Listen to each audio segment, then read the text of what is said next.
Welcome to Tone Talks. Welcome to Tone Talks. Welcome to Tone Talks. What up, y'all? This Tone Talks in the building. We here to have a good discussion about R. Kelly, surviving R. Kelly. You know I got none other than Yvette Carnell with me. Looking forward to having this discussion. This is Tone Talks on Dash Radio, Dash Talk X. We here to have a powerful discussion today about surviving R. Kelly, the series about R. Kelly and celebrity black feudalism, and where we go from here. You ready to have this discussion, Yvette? Sure thing. All right, man. It's a crazy moment, because what we see in so many ways is that R. Kelly is being held out. He's being used as an example without giving him context. Now, I do understand that he's a victimizer of the worst kind. He's a victimizer of the worst kind. But we also have to give context and start really understanding and how to look at this thing beyond R. Kelly. You know what I'm saying, Yvette? Absolutely. So when we look at R. Kelly and surviving R. Kelly, the series, I think for a lot of people we stop short. Of course, let me say this. You know, he's a victimizer. The pedophilia thing was absolutely horrific. I actually take that position adamantly. But I want to get deeper on this show tonight. What I want to talk about is a number of things. I want to talk about the docuseries and what I've seen from the docuseries, who they decided to have in the docuseries. I want to get Yvette's opinion on that. But let me go through the questions. You know how we do it. Let's start off with the first one. R. Kelly docuseries aired exposing accused pedophilia and sexual abuse. Is this neo-feudalism? We'll explain what that means. Let's frame R. Kelly's big hits. You know, we look at I Believe I Can Fly, that's 96. We look at the Ali, I'm the Greatest, that's 2003. It's 2018. Let's give context. If he's having sex with children, are the children the fans or is it the parents?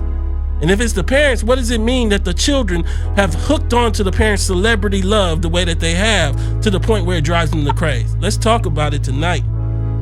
Number 3, what is the role of the parents? The 12-year-old accuser and the parents dropping her off, and you got the single mama and they don't know where the kid is at, and the kid is saying, I'm just at the mall at 10 o'clock at night. Come on, let's have this discussion tonight and figure out all of this. Number 4, black women are allowed to have been using this to shift the whole discussion about Me Too. Does everybody remember B2K and how we laughed when it was a black male victim, child? Is this about just being a black woman, or is this about being black? Let's have that discussion. And the last thing, of course, is what is the role of the women around? You know, the wife is on there crying, but I'm hearing that she might have had involvement at some level. You got one lady who, as either a near adult or an adult, had sex with a 14-year-old. What's her role, and what is her reality in this? Because I think what's happening right now is we're stopping short with just R. Kelly. Yvette, let's just start off the top. What do you think about the R. Kelly series and everything that's going on? Well, I think there's so much in it. I think one of the things that's happening is that everybody's trying to just like make it like this thing.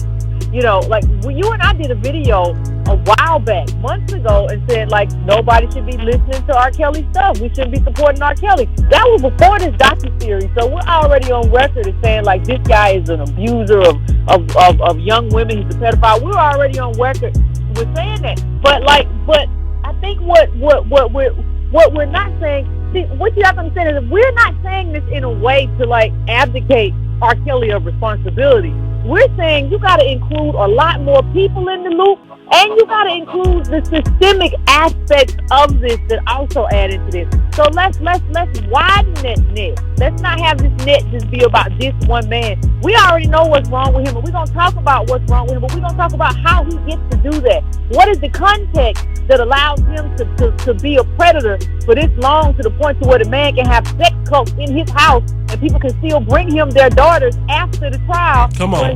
After the first trial. How does that happen? How you get your kid over to this man after the trial? You gonna bring him up on stage? I'd fight R. Kelly in the street if I have a kid and you come running. You around. Heard what Master P said.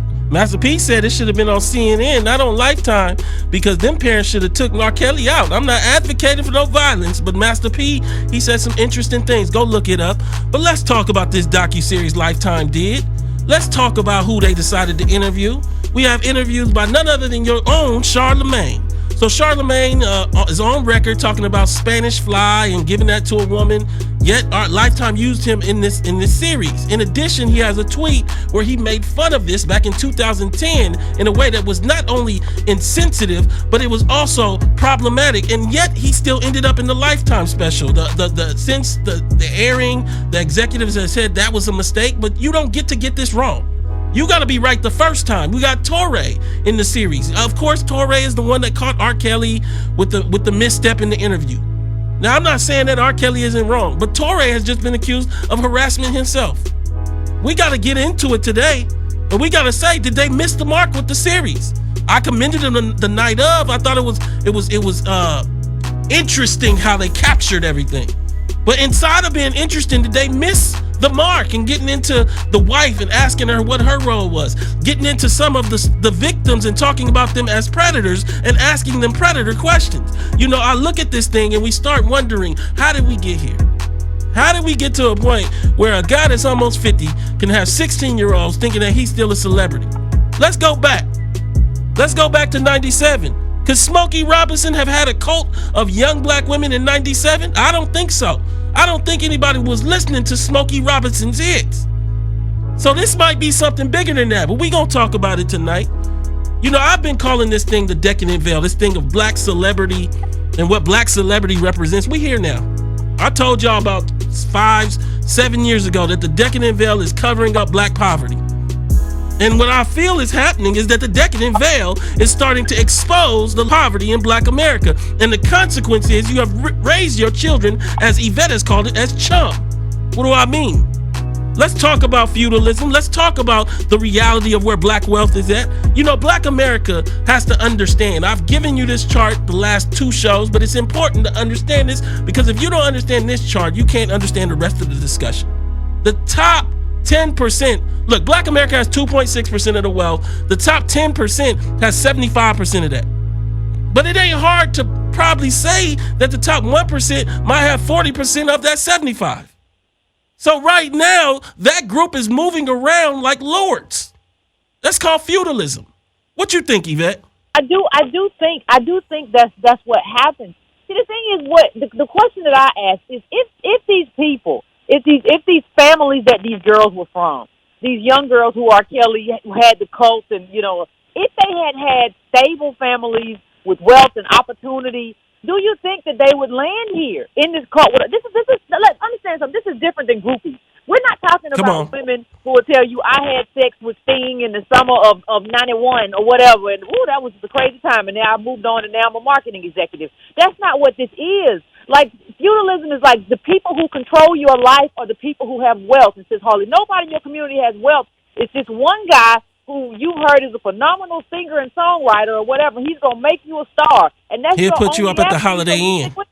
He'll put you up at the Holiday Inn. That's wealth. That's what we talking about is wealth.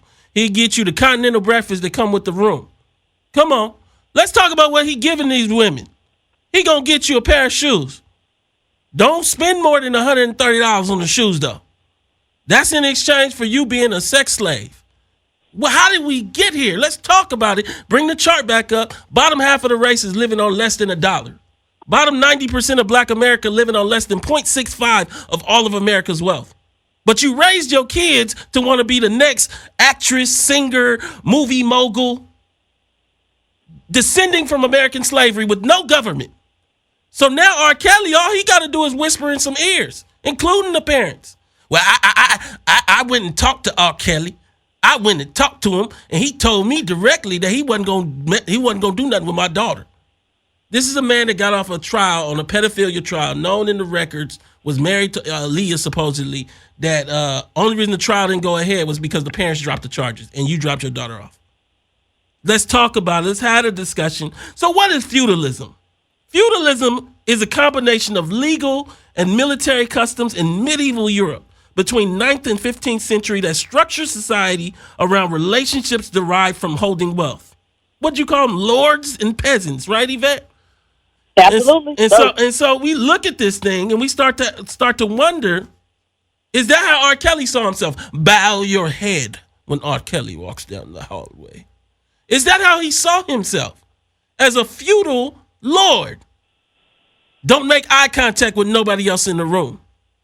What'd you tell me about the story with Neo that you heard? That was the story of Neo when they were going on tour. Neo said when R. Kelly comes through, he said, and this was Neo doing a radio interview, and this was in 2007. He said when R. Kelly comes through, people come into the hallway and yell, "Cold blue, cold blue." R. Kelly coming through, and everybody got to run in their rooms. And he wanted all the dressing rooms. So Neo and R. Kelly going on tour, 7 dressing rooms. He wanted all the dressing rooms. This is a behavior of a king, of a lord. This is not the behavior of like normal kind of like, this is not normal. This is some insane stuff. And I think what we're starting to see is the consequence of the decadent veil of wealth calcification, of a lack of wealth and a bunch of aspiration. You know, I was talking to Sandy Darity, leading intergenerational economist, a few days ago, and I said, what happens next when black aspiration runs up against lack of wealth? Well, something got to give. That was his answer. And my belief is what's going to give is your aspiration. The only question is what form does that take? You know, does that take the form of depression because you didn't achieve your goal of being the next Whitney Houston? Does that take the form of you just trying to find your way in by listening to R. Kelly's misrepresentations about what he gonna do for your career? Baby, what I'm gonna do is I know somebody who needs something on the album, and what I'm gonna do is next week I'm gonna put you on that album. Ain't no more albums. Let's talk. We gotta get real today. And let's also talk about Whitney. Let's also talk about what this whole thing did to Whitney Houston.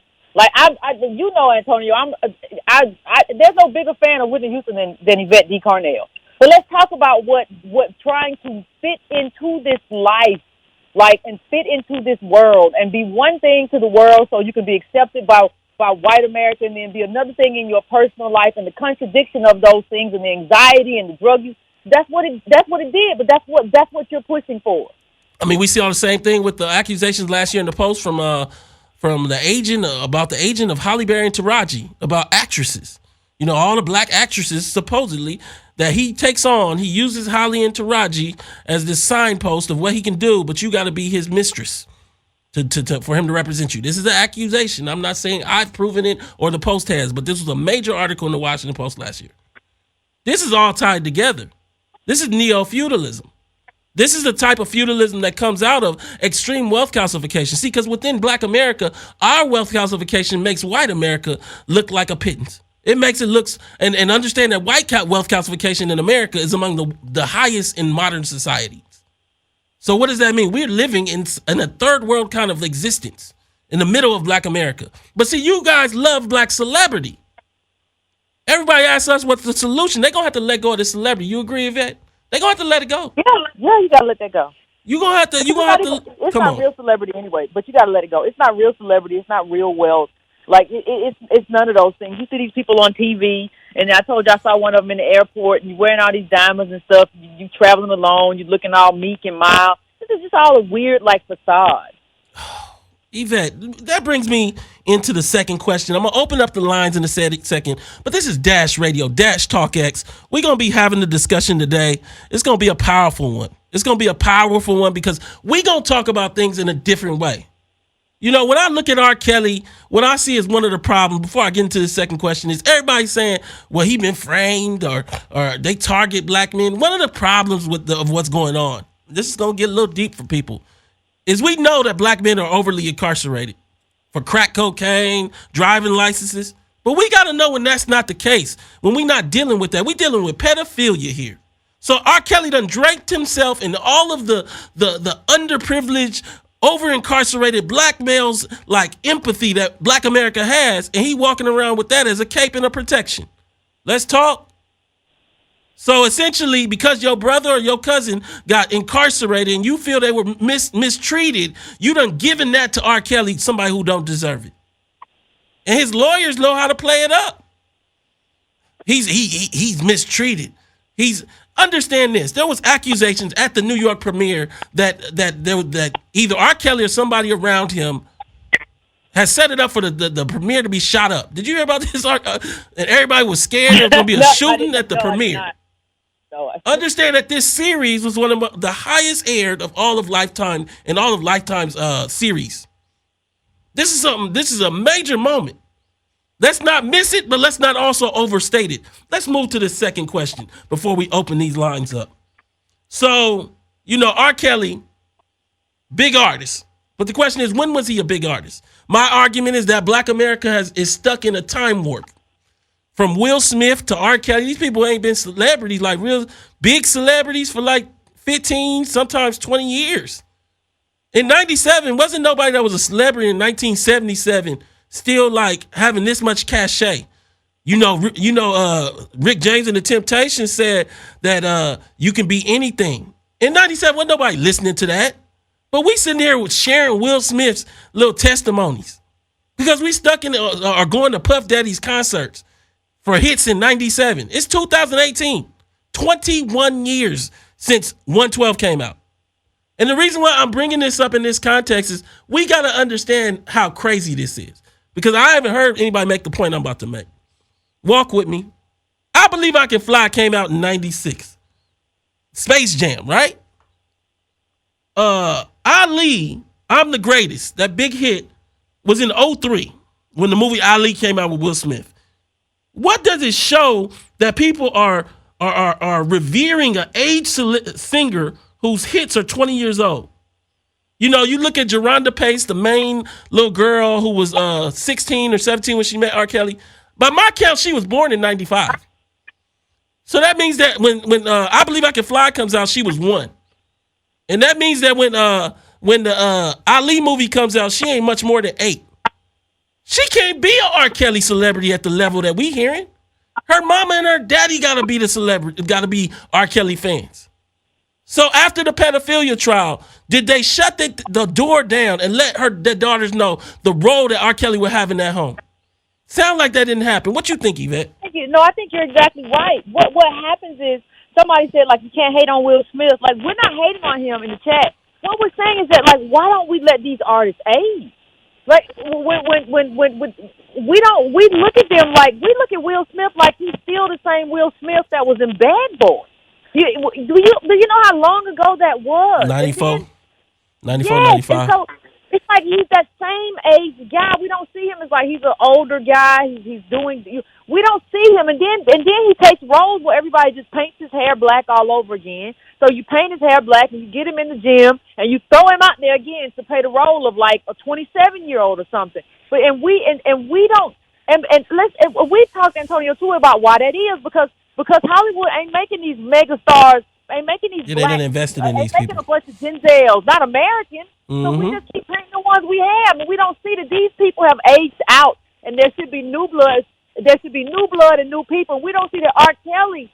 We don't see that R. Kelly is like old. Like he's not. It's not even like R. Kelly's 30. He's not like he's 27 with Aaliyah at 15, which was still wrong and illegal in all the worst ways and exploitive. But that's not even that. This dude is old and he's doing that. Everybody's talking about it like he just had like a series of number one hits last year. Like he hit the number one. I agree. Like it's Chris Brown or something that's got found out doing this. And we come back to let's focus the question again, Yvette, because I want to be more succinct. I want to hear your answer. Can a 1-year-old be a fan? Somebody that when I Believe I Can Fly was 1, really be a fan at the level that where this kind of craze sets in, or does it come through the parents or some other mechanism? Listen, you have to put that in the context of this. The only way I would even engage in something where say you could still be a fan is if that's where our art was. If R. Kelly was still making music and they were still really big hits, and the music genre was, listen, R&B ain't even R&B no more. We don't even have R&B like that no more. Like Chris Brown and Trey Songz isn't even that kind of R&B no more. So the kind of R&B that R. Kelly sang ain't even what these kids listen to now. They be on Migos and stuff. Y'all ain't listening to them. Y'all listen to all these other people. Y'all listening to Young Thug and stuff. This isn't even your thing. So I know that somebody's like, there has to be an infusion through you that like, no, you gotta, this dude, you gotta really, really, like you heard that in your house. You didn't play it. I know you ain't playing. You listen to 21 Savage and them. You ain't doing that. So yeah, I agree. I agree. To sleep with this person, not to just be like, oh, Step, that was kind of cute, but to want to like really be with this person or like even engage, like you'd be like, no, you like this little old celebrity, this little Smokey Robinson pinched my booty or something. No, like You know? At the trial, the pedophilia trial, with a sign that he didn't do it. The craziness of it. I mean, this is I think we're going through a phase where the race is showing severe issues of a lasting aspirational psychosis, and we ain't dealing with it. And that's okay though. The world will deal with it.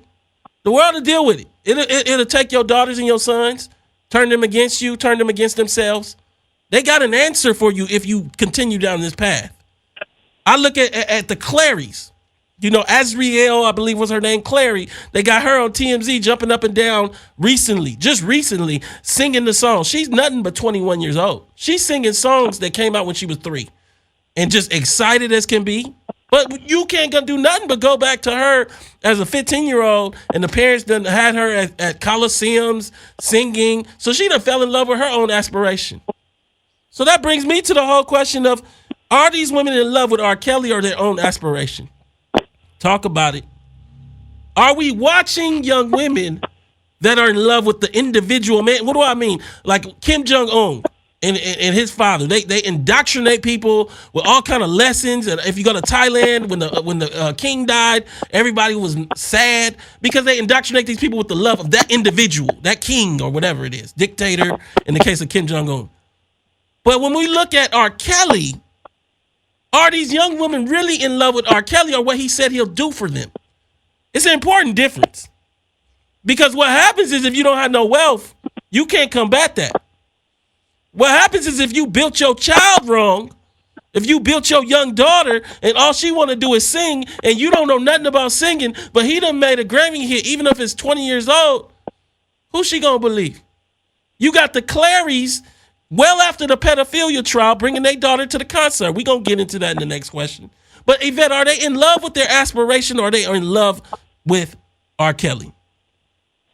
I think they're in love with the aspiration. Like, people keep saying, like, I don't think, listen, one of the things I always say, and me and you talk about is people can't hit the curve. Like, somebody just said in the chat, well, what about, you know, watching anybody listen to you in tone because y'all old? We're talking about politics, and you're comparing that to, like, black celebrities, R&B singing. Like, why can't you hit the curve? It is not the same thing. So if you go to a college and you want your professor, do you say, I won't listen to a professor if he ain't young because that's what I'm into? No, we're talking about listen, this heartthrob stuff is youth culture anyway. The heartthrob stuff is youth culture. When people be throwing themselves, that's youth culture. That's what that's about. So what I'm saying is that they have to be in love with the aspiration. Because what you find is that these girls were just not just into R. Kelly. Most of them had something that they wanted to do, or they had a parent that thought they could really be a star. They thought themselves that they could be a star, and that they could, you know, and they thought that they were R. Kelly's girlfriend. He said I was the only one, but then I had further aspirations. I don't see a lot of girls in this mix who are just like, no, I just loved him. I didn't want to do nothing. I didn't want to be nothing. I just, or I worked at the pie factory, and I just loved him. Like, no, like he was telling you that was a carrot that he was hanging in front of you. I'm gonna make you have this, and that's what all these little people do. Understand? This is how the women got taken advantage of. But like I say, these men get taken advantage of too, and it's just a different way, not sexually exploited, and that is wrong, and that's some pedophilia stuff. But like I said, you got these men carrying these grown men's bags through the airport all the time. He gonna eventually put you on the rap album. We're gonna put you on the album. You just end up carrying his bags through Hartsfield all the time. Come on, man. Take advantage of. Dash Radio, Dash Talk X. Let's open the lines up. 323-230-4610. Again, 323-230-4610. Call in if you want to speak on Surviving R. Kelly. If you saw the series, if you want to talk about what you took away from the series, we're going to get into the discussion today. Because I look at this thing in many ways, I think this exposes the coming dilemma for Black America. The bottom 90% of the race is living on nearly no wealth, 0.65. 0.65. I'm not guessing. This is Federal Reserve data. But everything you want takes a lot of wealth, meaning you want the stuff that the top 10% of America has. The group that has 70% of the wealth. Let's take the first caller tonight. Caller, what's your name? Where are you calling from? Dana, I'm calling from Pasadena. What up, Dana? What's your thoughts on this? Hey, Tom. Hey, Yvette. How you guys? Good? Yeah, tell us your thoughts on the whole thing. Oh my God, it's just so much. I mean, from the docuseries to different people coming out saying this, that, and other stuff. And what I do believe, you guys, when you say that the women or the young women, we have to, remember that these are very young women, very impressionable. If you look at all of the women collectively, they had a lot in common, from looks to, size, a lot like family background. But what I wanted to say about this is that everybody knew that R. Kelly was a predator. And I agree with Master P when he was saying, like, you want to sit back and do interviews and be on shows like, the Savages and the McClarys. But what about burning the house down? What about going up to the house saying, my daughter better come out? Come on. All gonna have to come out. They did. Let's talk about it, because that brings us right into the third question. What is the role of the parents, of particularly when we look at the 12-year-old accuser? The parents dropped out of the pedophilia trial. They could understand the role that those parents played, because it's so much bigger than that 12-year-old. When you were in that kind of case, they could have shut this down for all of those women. Listen to me. They chose not to. Listen to me. They could have shut this down for all of these women. And so essentially now what ends up happening is that we get into a place where Black America can't understand race and wealth and everything else and the consequence of not being about Black politics. So here we are. Here we are at a place where essentially a 12-year-old accuser and her parents, and her parent ended up with a credit on R. Kelly's album. And they didn't step up. Then you got the Clarys, right? Well, after the pedophilia trial, they take Azriel to this aspiring singer to the R. Kelly concert. Right. How do you take a young daughter to an R. Kelly concert? So this is where we're at. And I guess I got to ask you, is there more here? Because I feel like the documentary failed us in terms of really digging in on these parents. We not here. When you do a documentary, and again, I'll frame it against Freeway Cracking the System, nominated for Emmy in investigative journalism. That's what we did. When you do it, like I had a USC professor on stage. I told him, go at Rick. Make him explain why he sold crack to America. Right. When you do a documentary, you can't just go after R. Kelly if it ain't just R. Kelly. Well, see, that's the narrative tone that they were trying to spin. They needed to convict and prosecute Black masculinity. So was Lifetime the right place? They're using R. Kelly as the proxy for all of this, because we hear about, these young girls, we hear about all of this. But if we go back to over 20 years ago, the Village Voice in Chicago did a scathing they did. Report on R. Kelly. I mean, it was so lengthy. It had all the names and the places and who actually failed those young women. So he just moved to a demographic that was consensually legal. So we come back to it, and I'm coming to you, Yvette. Was Lifetime the right place? If Lifetime is known for doing female specials, and this ain't just a female special, was this the right home? Or in the end, because of the home, we got a skewed view on a real important topic. What you think? Well, I think it's I take a different view. I think it's always going to be skewed. I think it was. I think it was wider. I think that job is to people like us. I think we have to give the women their place. But I think we have to. I think the problem is there's not more Yvette at home to widen this out, because I can't depend on Lifetime for everything. Another problem with Lifetime is that why is Charlamagne there? He has his own accusations, and he told the story that never made quite sense to me. Well, I was there, but I ain't do nothing, and then I got to the police station because they told me to come, and my friend told me to come, and then I got there, but I ain't really, and I wasn't charged, but my friend lied to me. That was a real convoluted story. Like, I understand what the producer said, though. The producer said that like it was taped earlier and whatever.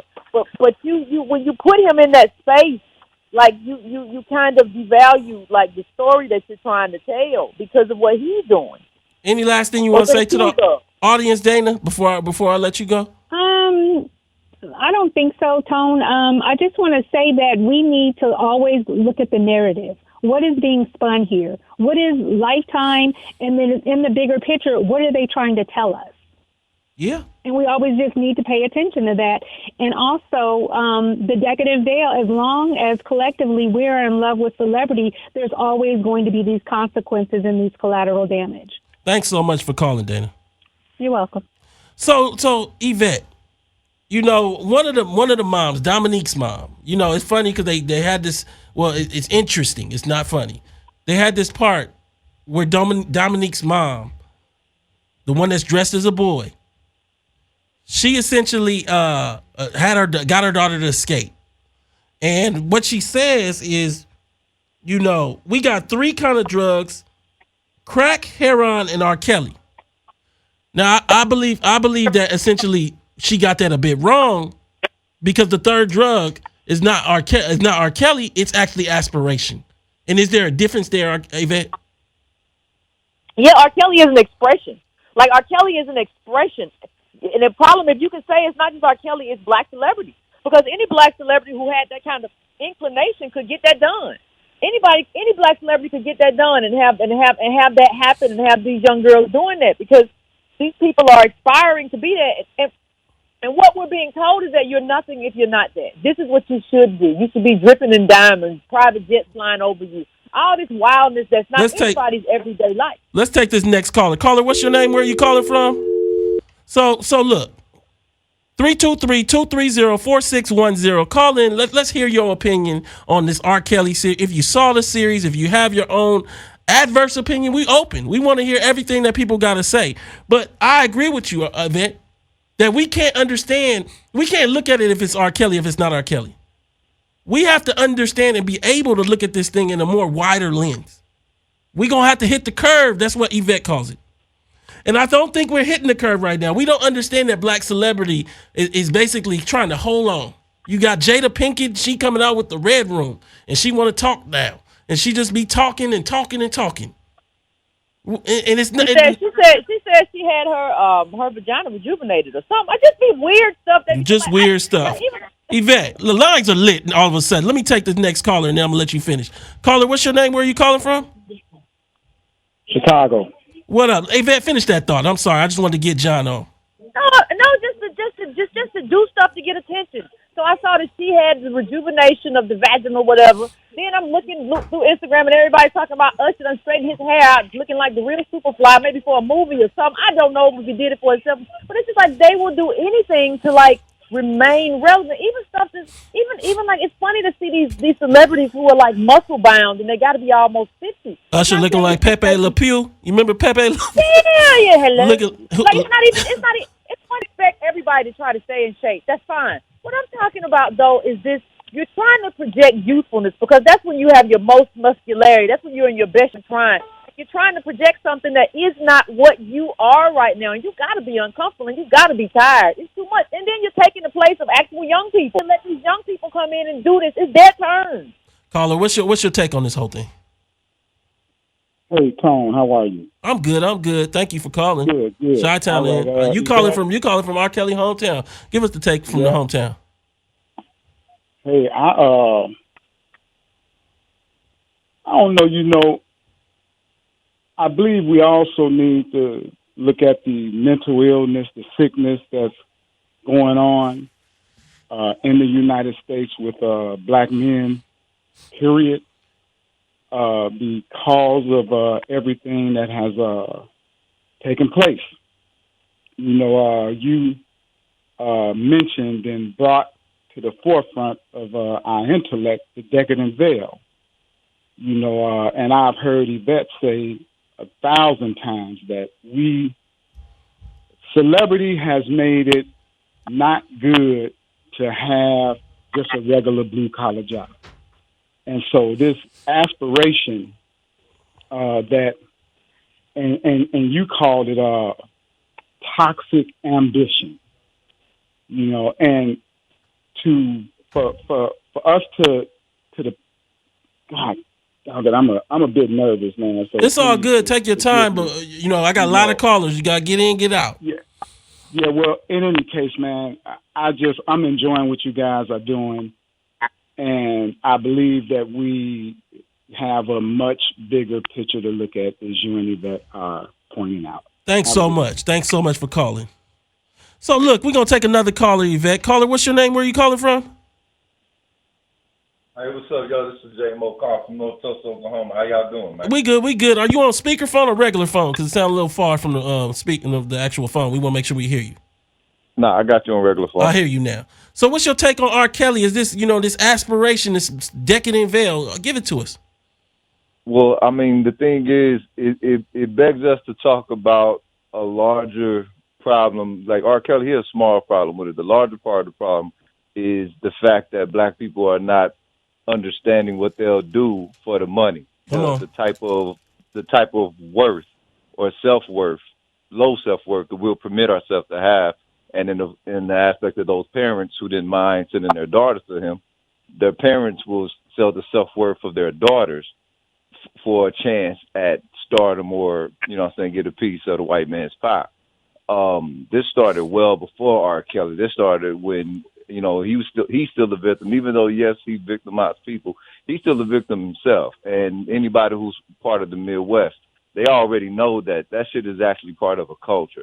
So that's why you didn't get too many people from Chicago coming out about R. Kelly like that. You know what I'm saying? There's more people who ain't a part of the Midwest giving their 2 cents, talking about, oh, yeah, he should be vilified, he should be this and that. We got to understand that the society that we live in actually promotes that type of stuff. It promotes the sexualization of children. It promotes the sexualization of a child's youth. So we just mad only because people on Lifetime say, yo, go ahead and get mad at this. But what people not asking the question is, one, let's look at the fact that he is a celebrity. You know what I'm saying? He probably coming up on the end of his contract because we already know that they're trying to take all wealth from, from black celebrities, from the men who are finishing their contract or something like that. So it's not just the aspect of R. Kelly. You got the system who's looking to, dare I say, slander his name, because people already know what it was. So it's like, why are we outraged about this shit now? Thanks so much for calling. I'm going to get to you offline. That's a powerful point. Look, this is my thing about R. Kelly and everything else. The man is accused of pedophilia many times over. I believe he's a victimizer. Whether he was abused or not, he had, as Yvette made a great point, he had more than enough time to get some counseling. This is not 1 year in. And what we end up having is we end up allowing him to drape himself, I believe, in this overall black oppression and everything else, instead of dealing with the reality that he's a victimizer. Yes, he's a victimizer of the worst kind. And I look at this whole dynamic, and I think Black America doesn't really want to get honest. And there's been accusations on other celebrities since this R. Kelly thing. You have accusations flying around about other celebrities that we know having sex with young women that aren't above age. So how much of this is part of the whole industry?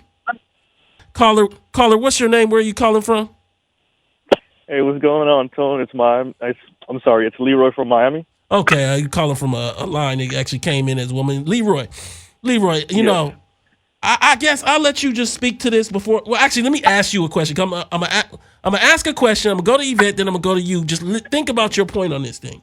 Black women have been allowed to shift the Me Too movement where it ignores blackness as the key component. This whole R. Kelly thing is, black women are the most victimized.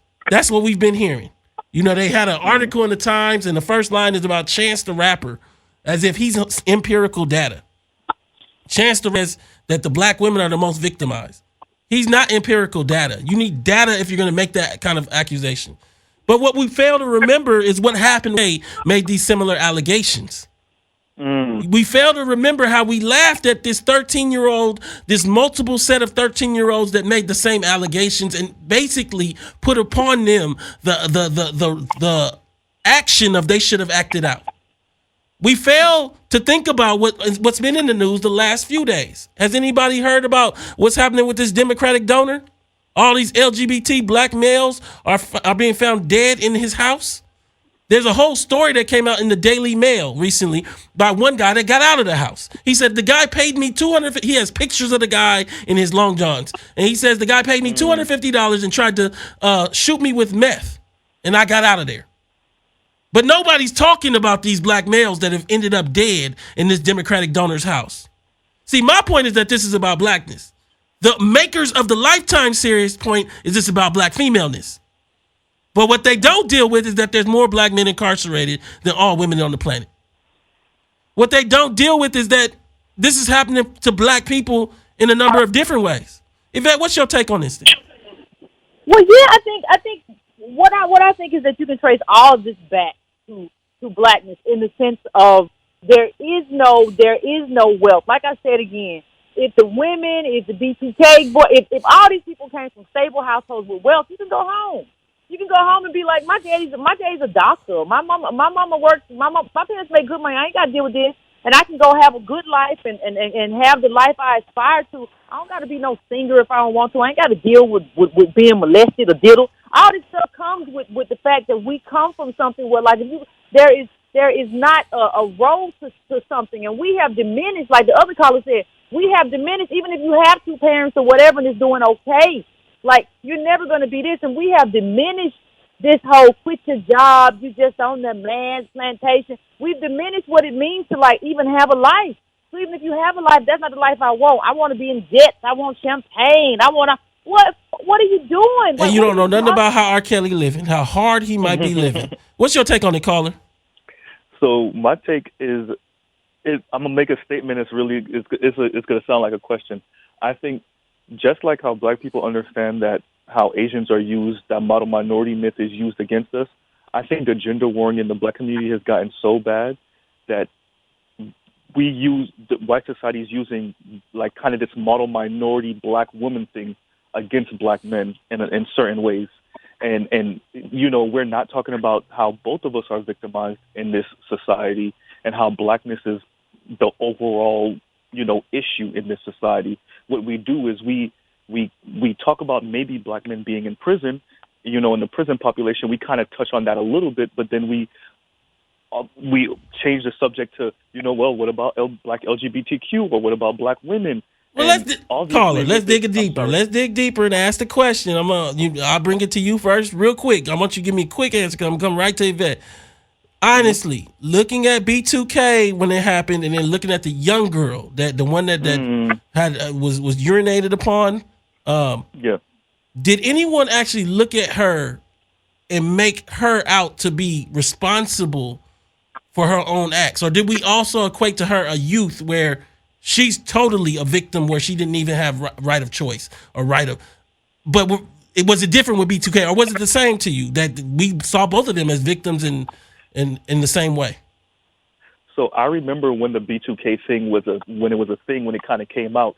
And yeah, you know, even I think I was like in my early 20s, and I remember thinking, wow, like, okay, so that happened to them. And, you know, being young myself, I was like, so they didn't speak out, or they didn't fight this dude, or they just kind of let it happen.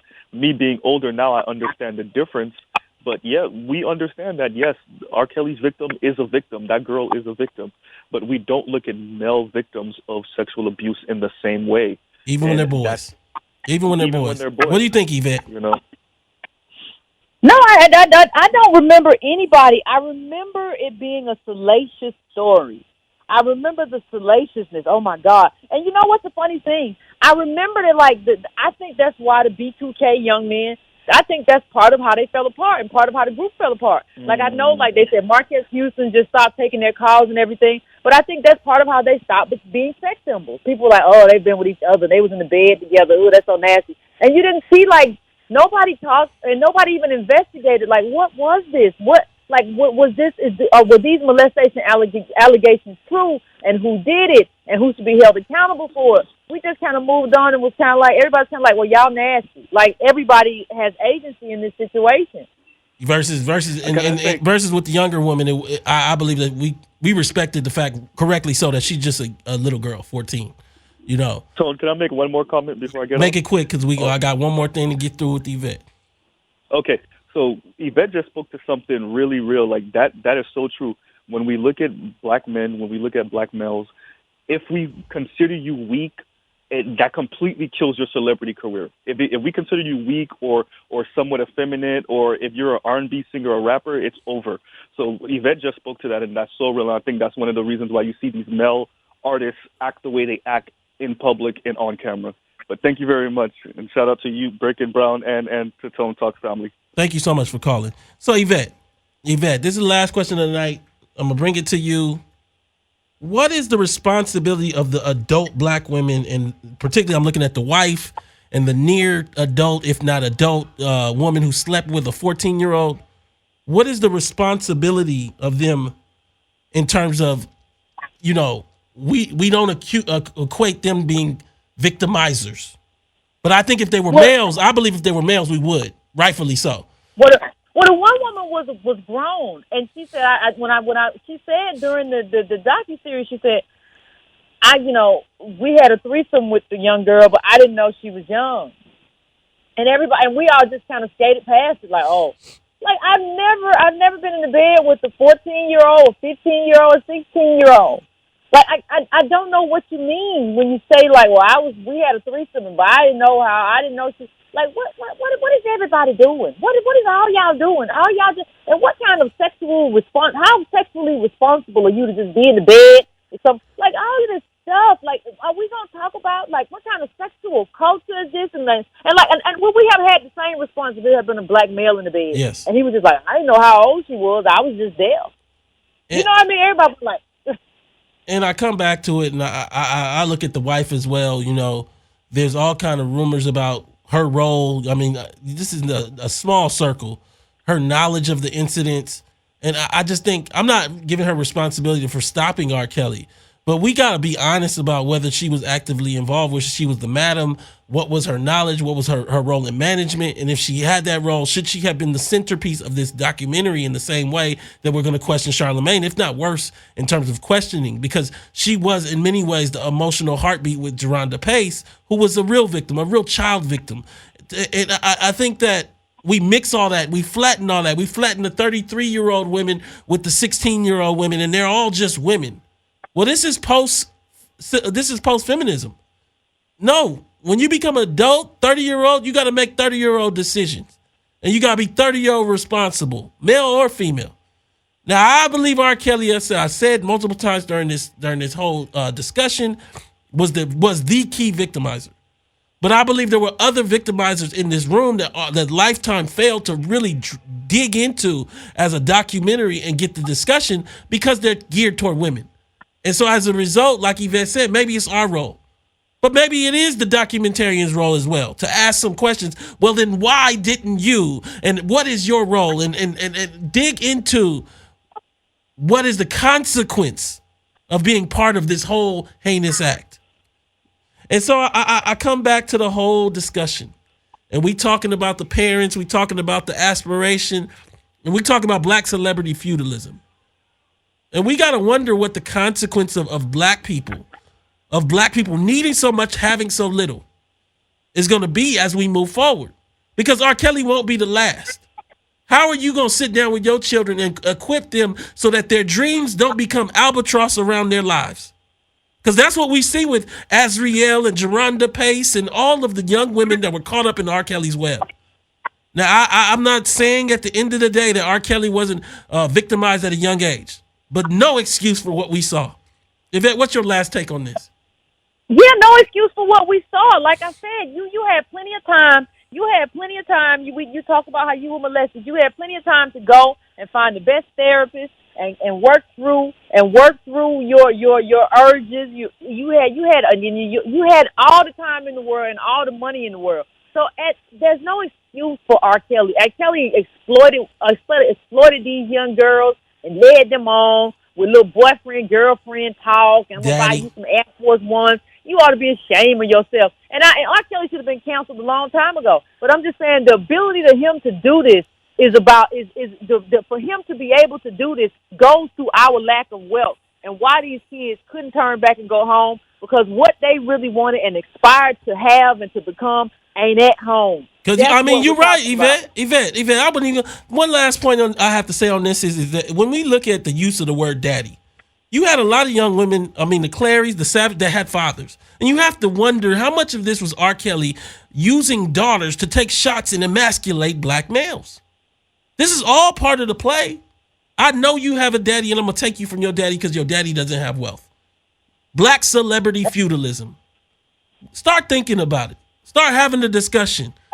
Yvette, where can they find you? It's Breaking Brown, Mondays and Wednesdays, 9:30 p.m. Eastern Standard Time. And let me just say this before I go. Also, we got to. I want to see from the men who got these women too. The women that got them and the men that got them. There's a whole lot of people that need to be strung up. But I want to 9:30 p.m. Eastern Standard Time, Mondays and Wednesdays at Breaking Brown on Twitter. And you can go to tonetalks.org, subscribe and donate. My Patreon is Tone Talks. Share this video. Let's get the discussion going. Let's dig a little deeper. Let's keep it going. Surviving R. Kelly is real. Thank you for tuning in to Tone Talks.